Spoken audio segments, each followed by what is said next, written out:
اشتكى الكثير من اللاعبين من التكاليف الطبية التي فرضت عليهم من الاتحادية الجزائرية لكرة القدم، بحيث لا يجوز لأي لاعب أن يمارس كرة القدم دون أن يخضع أولا للمراقبة الطبية، فحوصات تنفسية، فحوصات عظمية ومفصلية، الفحص البصري والسمعي، التقييم النفسي والذهني، فحوصات القلب، دم.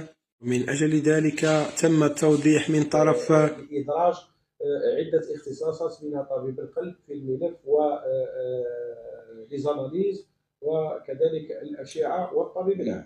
شوفوا احنا في الحقيقة اللي فيما يخص الملف الطبي يعني الإنسان ما يقدرش يغامر به، لأن صحة الإنسان قبل كل شيء، صحة الرياضي قبل كل شيء. ممكن يلقاو عجز من الناحية المادية، يلقاو عجز منين يعني خاصة في البلديات وين ما كانش عندهم اختصاصيين أو ما كانش فيه يعني مراكز مختصة للتحاليل، هذا صعوبة صح. ولكن الملف الصحي لا نقاش فيه، يعني كل لاعب لابد ان يحمي روحه قبل ما يصرى كاش كارثه، وهذا الملف الطبي ما نلعبوش فيه.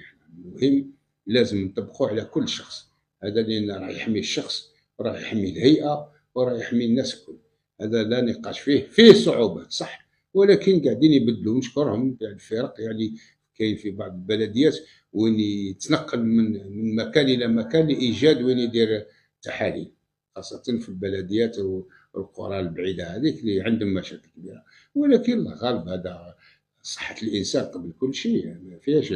الرياضه هي صحه وهنا وكلش، ماهوش نجيبو حنا واحد ممكن يكون مريض على الاقل بهاد لي زاناليز هادو راح تكتشف حاجه قبل ما يتصرف له.